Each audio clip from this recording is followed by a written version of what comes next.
드리는 원고에는 21절까지 제가 준비를 했는데요. 오늘 15절까지만 살피겠습니다. 그래서 앞서서 이제 1장과 2장, 요한복음 1장과 2장을 좀 이렇게 요약을 하면서 말씀을 시작하려고 합니다. 그리고 제가 이렇게 이제 말씀을 준비하면서 경험되어지는 것이 있는데요. 우리가 그동안 이 성서의 개념에 대해서 너무 막연하게 알고 있었다는 거예요.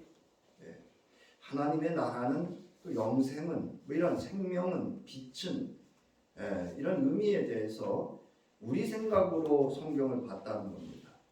그래서 여러분 오늘 여기도 우리가 이렇게 들으면 이게 무슨 이야기지 하시겠지만 이 그 니고데모와 예수님과의 대화는 구약 성서와 유대인들의 배경, 유대인들과 유대교의 배경에 반영되어져 있습니다. 그래서 여기 지금 사용되어지고 있는 언어들은 유대교의 그 개념, 그들이 가지고 있는 개념과 함께 구약 성서를 개념을 같이 해서 예수님께서 해석하고 적용하면서 그들이 알고 있는 그 메시아가 바로 나다. 그 이야기를 지금 하고 계신 겁니다. 그래서 우리는 지금까지 우리 방식으로 해석을 했어요. 그러니까 어떤 현상이 나타나냐? 이단 거짓 교사나 거짓 그리스도 또 거짓 포교자들이 와서 이건 이렇잖아 이러면 그동안 막연하게 개념으로 알고 있었기 때문에 거기에 미혹당합니다. 그래서 좀 오늘도 사실은 원고 11페이지인데 이거 다 나가려고 마음을 먹었다가 이게 프린트하면서 제가 이거 다 하면 안 되겠다. 개념 하나하나의 개념을 좀 명확히 복음서에서 어떻게 사용하고 있고 어떻게 그런 의미를 가지고 있는지를 좀 명확하게 알아야 되겠다. 그리고 이제 저도 요약을 하다가 또 잘 듣지를 못하셔서 이 원고로 또 이렇게 말씀을 경험하는 분이 있기 때문에 될 수 있는 대로 좀 내용을 설명하다 보니까 또 원고에 좀 내용이 많아졌습니다. 그러나 여러분들이 이렇게 읽으시면 함께 말씀을 듣고 따라오시면서 줄치고 좀 이러시면서 따라오시면 그 이제 연습을 좀 하시다 나면 어느 순간부터 이렇게 눈에 들어오시기 시작하고 귀에 명확히 들려질 겁니다. 우리는 좀 저나 여러분이나 그런 훈련이 필요합니다. 사실은 그렇게 명확하게 어떤 것에 대한 개념과 해석을 경험하려면 뭐 10,000시간이라고 하는 시간을 투자해야 된다. 그런 이야기도 있고요. 최소한 5년에서 7년을 연구해야 된다. 깊은 관심을 갖고 우리가 흔히 말하는 공부를 해야 된다. 이렇게 이야기도 하지만 하나님이 역사하시고 성령이 함께 하시면 이 시간 각각 여러분에게 필요하신 하나님의 깨달음의 말씀의 역사하심이 있을 줄 믿으시기 바랍니다. 자, 이 그 복음서는 뭐냐? 궁극적으로 독자가 누구죠? 그리스도인들입니다. 그리스도의 공동체라고 하는 이 독자라고 하는 배경이 있습니다. 그러면 이거는 우리가 말하는 불신자나 비신자를 향해서 기록하고 있는 것이 아니라 그리스도의 공동체, 즉 신자나 우리가 말하는 성도들을 위한 말씀입니다. 따라서 이 모든 우리가 말하는 신약 성서의 주제는 뭐죠? 예수님은 누구십니까? 예수는 누구시다? 그리스도시다 라는 겁니다. 따라하시기 바랍니다. 예수는 그리스도이시다. 우리는 이게 그리스도 이게 별 큰 의미가 없지만요. 이 당시에 그 유대인들과 또는 유대교 그리고 이방인들, 여러분 그 당시 이방인들도요 나름 자기들의 신앙, 자기들의 종교에 열정적이었습니다, 여러분. 거기에 목숨을 걸고요 인신 제사도 드리고요, 여자들이 가서 자기 그 정결을 바치고요 아주 열심히 이방 신인들도 자기 나름의 신앙에 열정이 있었습니다. 여러분 그런 시대에 그런 종교의 영향 속에 안 살고 계신 걸 여러분 감사하실 수 있기를 바랍니다.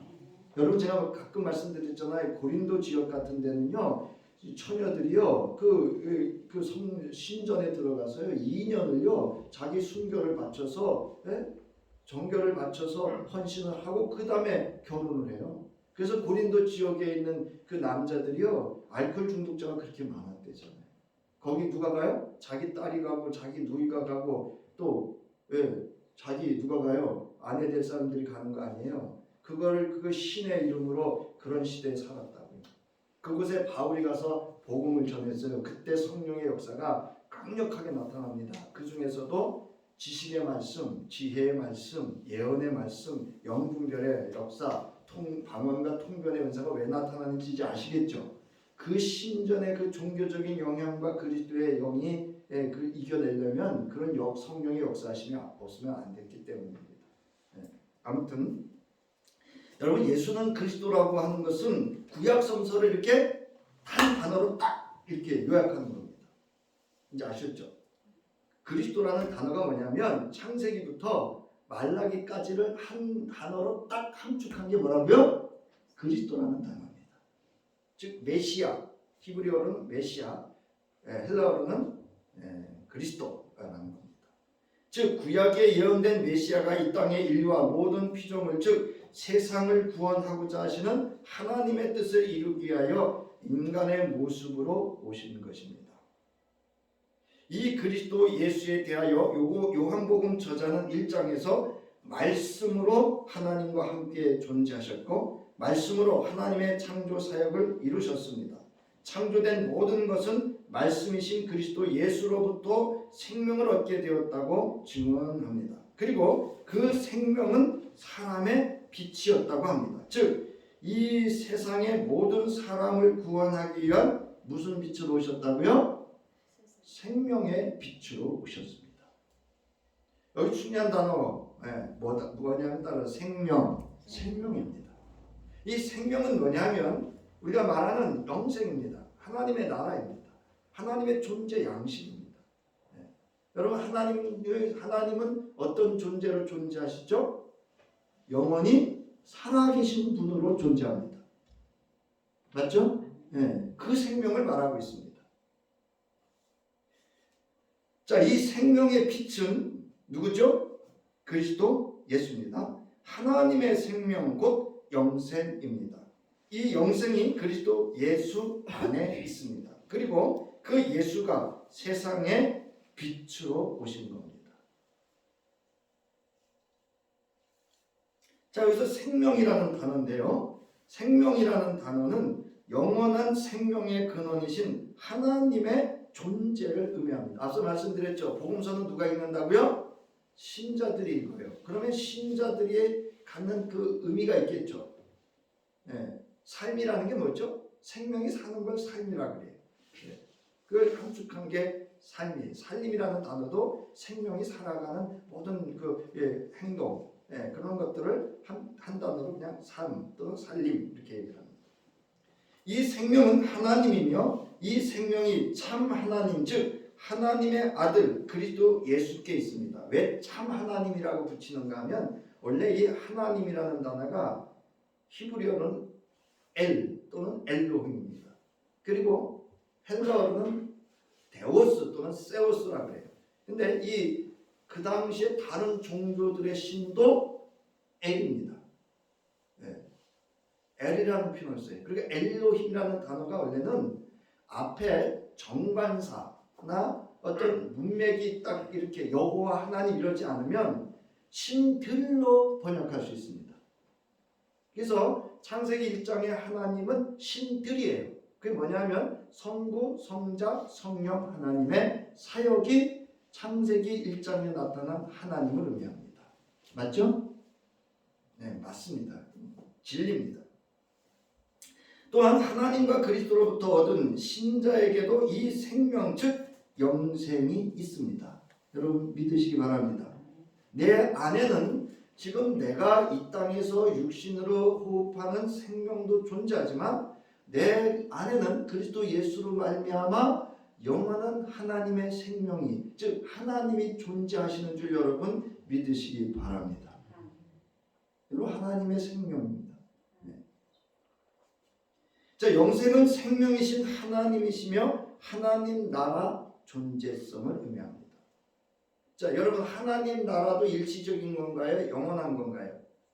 영원한 삶을 사는 영생하는 나라입니다. 그래서 거기 요한일서 5장 20절과 요한복음 5장 26절, 로마서 6장 4절을 보면 이제 순서대로 되어 있습니다. 이 생명은 참 하나님의 생명이고 그 안에 예수 그리스도 안에 이 생명이 있고 그 예수 그리스도를 믿는 그들에게도 뭐가 주어진다? 참 하나님의 생명이 있다. 이렇게 말씀을 하고 있습니다. 자, 이 그리스도 예수를 영접하는 자 또는 믿는 자는 하나님의 자녀가 되고 걔는 그리스도 예수에게 있는 생명을 새 생명으로 받게 됩니다. 즉 영생을 얻게 됩니다.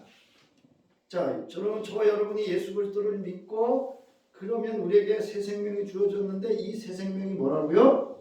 영생입니다. 근데 이제 지금까지는 우리가 이걸 분리해서 들었는데요. 사실은 요한복음에 나오는 하나님 나라라는 단어가 이 3장에 나오거든요. 이 하나님의 나라라는 단어와 영생이라는 단어는요. 잘 들으세요. 유대인들에게 유대교에서는 동의어입니다. 같다고요. 이제 아셨죠? 네. 자, 여러분 영접하다라는 단어, 영접하다. 여러분 영접하다는 게 뭐죠? 우리말로는 이렇게 되어 있습니다. 손님을 받아들여서 그를 대접하는 것을 영접한다. 이렇게 말합니다. 근데 유대인들은 어떻게 하죠? 영접할 때 그 사람의 뭐를 시키고 발을 씻기고 그 사람을 상석에 앉히고 식사를 대접하면서 수종 드는 것을 섬긴다고 합니다. 그래서 쉽게 얘기해서 상석에 앉힌다 그랬죠. 평상시는 주인이 상석에 앉는데 손님이 오면 손님이 상석에 앉습니다. 뭐가 바뀌었다는 거예요? 주가 바뀌었다는 거예요. 주권이 바뀌었다는 거예요. 근데 여러분, 저와 여러분은 지금 예수를 영접해놓고 누가 계속 주인 되어 살죠? 자, 여기 보세요. 취하다, 받다. 즉 이 단어는 능동적으로 자신에게로 취하다 또는 받다라는 의미입니다. 능동적이라는 건 뭐냐면요. 수동적이라고 하는 것은요. 제가 그냥 저희 둘째한테 이거 그냥 주면 그게 수동이에요. 제가 그냥 받아야 돼요. 그런데 능동적이라고 하는 건 제게 있는 거를 어떻게 하는 거예요? 둘째가 와서 저한테 아버지 저 주세요. 그랬을 때 두 사람의 동의가 동시에 이루어지는 것이 능동적인 겁니다. 지금까지 우리 신앙은 대부분 하나님을 거룩하다 하면서 수동적인 신앙생활을 했어요.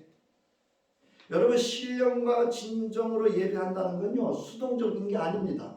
능동적인 겁니다. 능동적이라고 하는 것은 자기가 재물 되는 겁니다.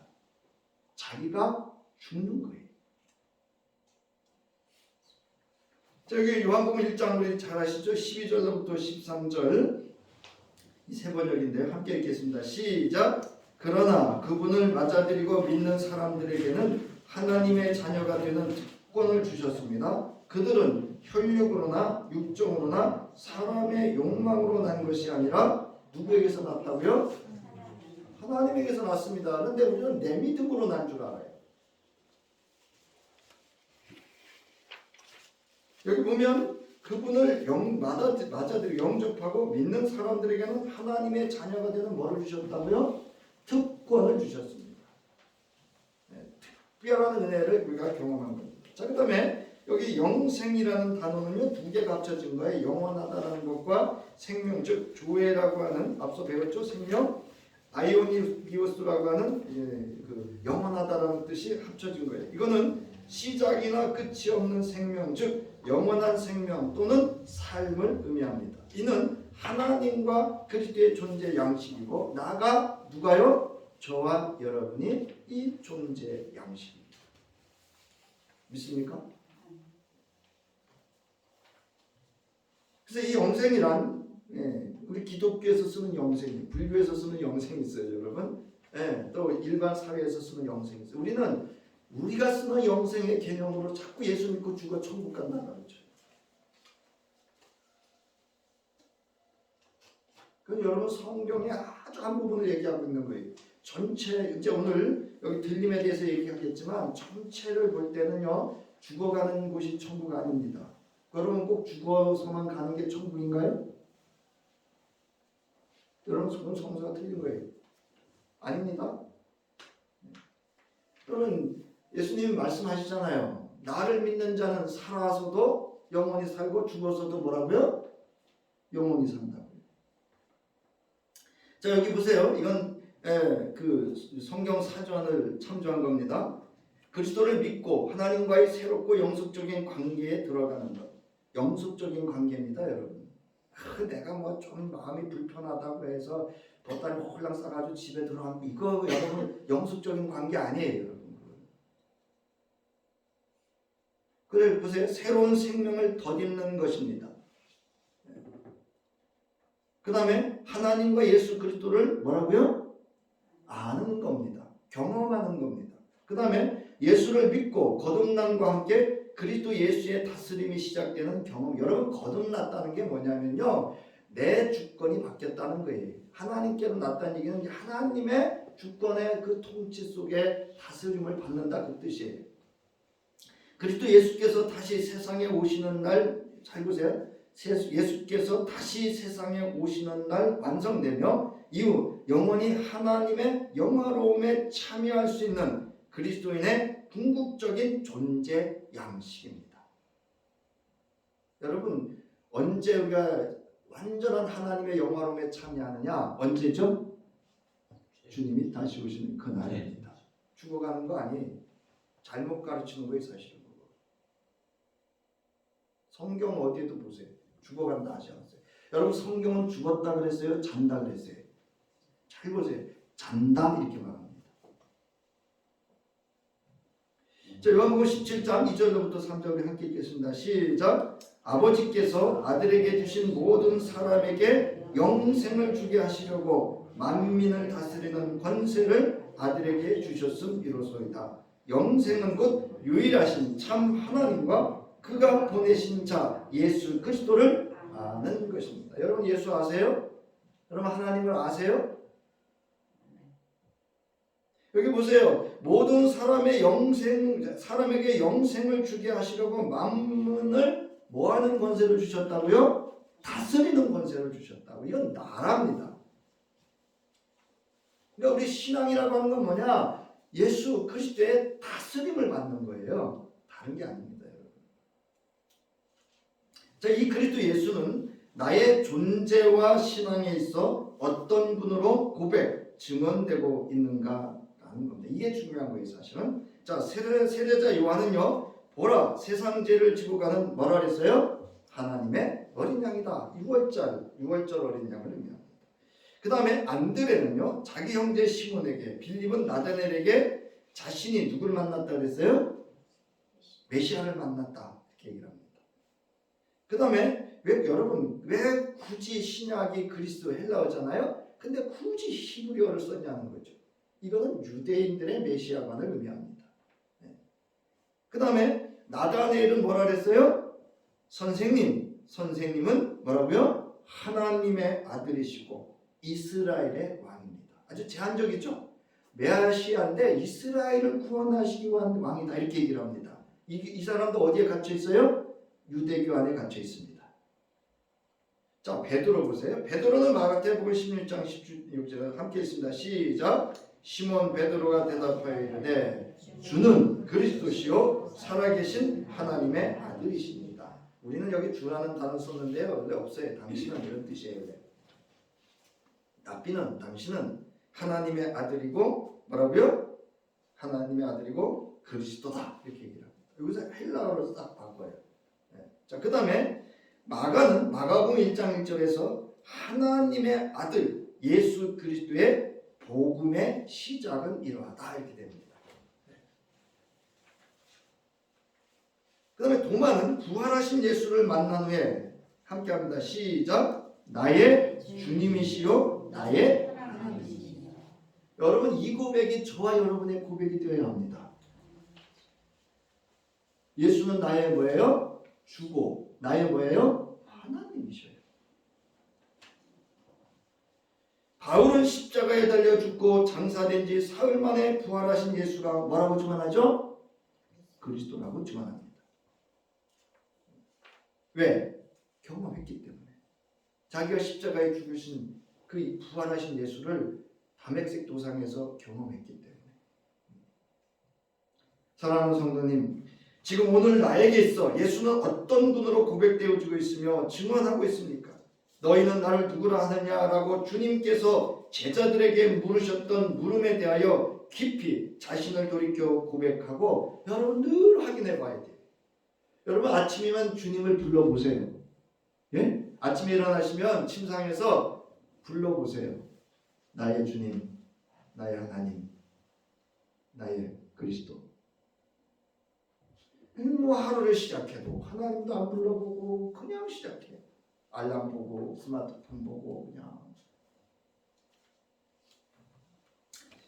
시간 되면은요, 같은 제가 하는 데까지 이렇게 하겠습니다. 도입만 할 수도 있습니다. 자, 증언. 예수는 누구인가? 어떠한 분인가? 요한복음 1장에서 2장을 보면, 자, 요한복음 1장에서는 저자는 이렇게 예수는 누구인가에 대한 그 정체성과 이 땅에 오신 이유, 그리고 예수와 세상, 그리고 사람과 어떤 관계인 것에 대하여 증명하고 있습니다. 여러분, 하나님께서 예수 그리스도를 이 땅에 보내셔서 왜 사람을 구원하는지 아세요? 자, 창세기 1장을 한번 생각해 보세요. 여러분, 하나님께서 만물을 창조하시고 맨 마지막에 인간을 하나님의 형상대로 창조하셨죠. 그러면서 하신 말씀이 있습니다. 주신 복이 있어요. 뭐죠? 생육하고 번성하고 땅에 충만하면서 뭐 하라고요? 땅을 다스리라고 했어요. 다스리는 자가 뭐 해야 돼요? 회복돼야 만물이 회복됩니다. 그런데 맞죠? 여러분, 우리 지금 이렇게 벚꽃이 이렇게 피는 거요. 이거 심각한 거예요, 사실은. 여러분. 두려워해야 됩니다. 지금. 즐기세요. 가서 벚꽃 보고 뭐 몇십 꽃 보고 이렇게 꽃이 한잔 피잖아요. 저도 즐겨요. 행복해요. 저는 우리 그 교회 마당 끝에 있는 공연이 그렇게 이쁜 줄 몰랐어요. 사진 하나 제가 올려드렸죠. 그 꽃수란이 그렇게 이쁜 줄 몰랐어요. 어제 알았어요. 어제 저녁에. 지금. 오늘 우리 그 감사의 영례도 있잖아요. 온 우주 만물 속에 그 움트게 하시는 하나님의 그 창조의 놀라운 섭리. 여러분 그거 느끼시기 바랍니다. 예? 봄이 왔는데 봄이 왔는지 무슨 꽃이 피었는지 그거 보시면 안 돼요. 하나님이 섭섭해 하신대요. 어느 목사님이 천국에 갔더니 묻더래잖아요. 너 설악산 저기 갔다 왔냐고. 그래서 목사가 바빠서 못 갔다 왔다 했더니 하나님이 삐져서 돌아가시더래요. 하고 가시더래잖아요. 그냥 누가 만들어낸 얘기인데요. 의미가 있어요, 없어요? 깊은 의미가 있어요, 여러분. 자, 그리고 세례자 요한과 그의 두 제자와 그들에 의해 전도된 예수의 제자의 고백을 통해 예수는 어떤 분이신가, 누구이신가에 대한 증언을 합니다. 그리고 신이 예수께서 그리스도로서 일어날 일에 대하여 증언합니다. 자신이 누구인지를 증언하죠. 뭐라 그랬어요? 예수님이 요한복음 1장 51절에 또 이르시되 진실로 진실로 너에게 이르노니 하늘이 열리고, 이것도 여러분 유대인들의 그 구약 성서의 개념입니다. 하늘이 열렸다는 얘기는 하나님이 그곳에 계시다는 얘기예요. 그 베델 사건 아시죠? 그 다음에 하나님의 사자들이 인자 위에 오르락내리락, 인자는 다니엘서의 단어라 그랬어요. 다니엘서가 예언하고 있는 그 메시아의 표현이 인자라고 했어요. 인자 위에 오르락내리락 하는 것을 뭐 할 것이다? 본다, 안다, 경험할 것이다. 이렇게 말합니다. 자, 그러면 2장에서는요. 예수께서 갈릴리 가나 혼인잔치에 참여하셨습니다. 그리고 물로 포도주를 만드는 사건을 통하여 자신이 그리스도이신 첫 표징을 보여주므로 제자들이 예수를 믿게 됩니다. 여러분, 우리는 물로 포도주 센 사건을 해가지고 예수님이 기적을 행하셨습니다 이러는데요. 그 요한복음 2장에서 가장 중요한 포인트는 뭐냐면요. 여러분 한번 2장 보세요. 요한복음 2장. 성서를 보세요. 성서를. 요한복음 2장 11절 말씀입니다. 여러분, 예수님이 갈릴리 가나에서 혼인잔치에서 물로 포도주를 이적을 행한 그 사건이 중요한 게 아니고요. 그 사건을 통해서 말하고자 하는 게 있습니다. 2장 11절 시작. 예수께서 이 첫 표적을 갈릴리 가나에서 행하여 그의 영광을 나타내심에 제자들이 그를 뭐 했다고요? 믿었다. 네. 뭐가 나타났다고요? 예수님의 영광. 영광이라는 건 뭐예요? 하나님의 존재 양식입니다. 하나님의 영광이시잖아요. 영광 그 자체죠. 자, 이제 그래서 그리고 이제 6월절 2장 13절을 보면 예수께서 6월절이 가까워져 예루살렘으로 올라가셨다가 성전들에서 장사하는 이들을 욕군으로 채찍을 만들어 양과 소와 함께 그들을 내어 쫓습니다. 여러분, 예수님의 사건은 어떻게 주로 기록을 한 거냐면요, 예루살렘 하면 6월절입니다. 네. 이제 아시겠죠? 그래서 이 유대인들에게 깊은 사고는 출애굽 사고예요. 유대인들의 구원가는 출애굽 구원가입니다. 예. 그거를 잘 반영을 하고 있습니다. 그 다음에 돈 바꿔주는 사람들의 돈을 어떻게 해요? 쏟아버리시고 상을 둘러 엎습니다.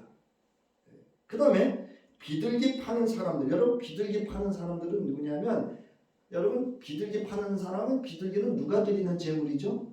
부자가 가난한 자가, 예, 가난한 자들이 와서 드리는 제물입니다. 이것을 걷어치워라. 내 아버지의 집을 뭐하는 집으로 만들지 말아라. 장사하는 집으로, 세상을 세속화시키지 말아라. 이렇게 말합니다. 그래서 성전을 청결케 하는 사건 이후에 표징을 보여달라는 이들에게 예수 자신이 성전이심을 친히 증언하십니다. 아주 중요한 사건이죠. 예수님이 십자가에 죽게 된 이유 중에 하나가 뭐냐면 자기가 성전이라 그랬다, 이렇게 얘기를 했기 때문에 그게 죄명 중에 하나가 됩니다. 여러분 잘 아시죠? 이 성전은 다 헐어질 것이고 내가 3일 만에 다시 이제 살릴 것이다, 세울 것이다, 이렇게 말씀하시죠. 6월절에 예루살렘에 머무는 동안에 예수께서 행하시는 이러한 표징들을 보고 뭐라 했다고요? 그의 이름을 믿었다, 이렇게 되어 있습니다. 자, 그런데 놀라운 사실이 있습니다. 이러한 사람들의 반응과 믿음을 예수님이 신뢰하지 않았다는 겁니다. 그것은 예수가 반복적으로 행한 표적들을 본 것에 기초하고 있는데요. 즉 자신들의 관점에서 표적을 보고 혹시나 해서 예수를 믿었다는 겁니다. 그래서 여러분, 성경을요, 우리가 이 말씀의 말씀을 택할 때도 참 전후 문맥을 잘 봐야 되는 게요. 여러분 이제 요한복음 2장 23절부터 25절을 보면은요, 거기 나옵니다. 6월절에 예수께서 예루살렘에 계시니 많은 사람이 그의 행하시는 표적을 보고 그 이름을 믿었다, 이렇게 돼 있어요. 이제 아셨죠? 표적을 보고 그 이름을 믿었지 그가 그리스도라고 믿은 게 아니라는 겁니다. 자, 예수는 그의 몸을 그들에게 의탁하지 아니하셨습니다. 이는 친히 모든 사람을 뭐라고요? 아시기 때문에. 이게 또 구약의 사상입니다. 뭐냐면 구약의 하나님은 우리에 대해서 누구보다 더 잘 알아. 네, 나에 대해서 누구보다 나를 더 잘 알아요? 하나님이 나보다 더 잘 아십니다. 그래서 우리가 하나님이신 거예요. 여러분, 때로는 내가 왜 이러는지 모를 때가 있잖아요. 그죠? 있어요? 없어요? 내가 왜 이렇게 와이프한테 화가 났는지, 남편한테 화가 났는지, 저 사람한테 화가 났는지 때로는 모를 때가 있어요. 그러면 여러분, 사람 찾아가지 마시고 어디 와요? 나보다 나를 더 잘 아시는 누구 앞에? 하나님 앞에 나오시기 바랍니다. 여러분이 성경을 안 봐서 그렇죠? 그럴 때 하나님께서 시편을 보세요. 다 답이 있어요. 여기. 진리가 있다고요.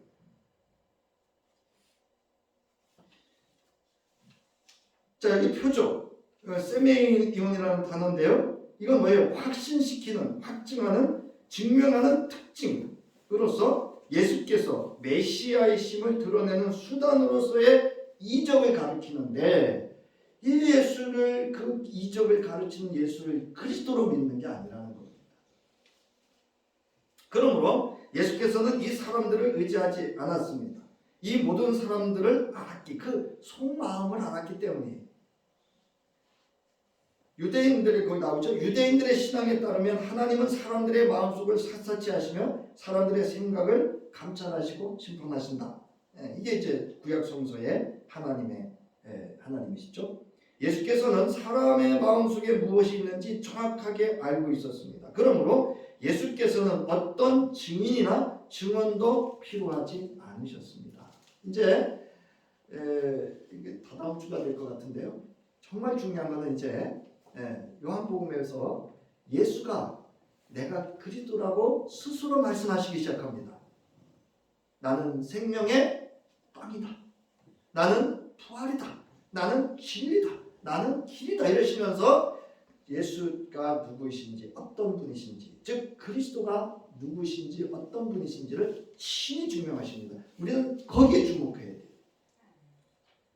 그래서 그 예수가 말씀하시는 그리스도를 경험할 수 있어야 합니다. 오늘은 아무래도 여기까지만 해야 될 것 같은데, 자 보세요. 자, 이는 오늘날도 마찬가지입니다. 예수의 표적을 보기 위해 예수를 믿는 이들이 있습니다. 나 자신의 필요를 위해 하나님을 믿고 찾고, 그리고 예수를 나를 위해 열심을 내어 믿습니다. 그래서 병 고침 받으면 어떻게 해요? 사라집니다. 문제 해결되면 어떻게 돼요? 사라집니다. 그래서 그런 사람들 의외로 많습니다.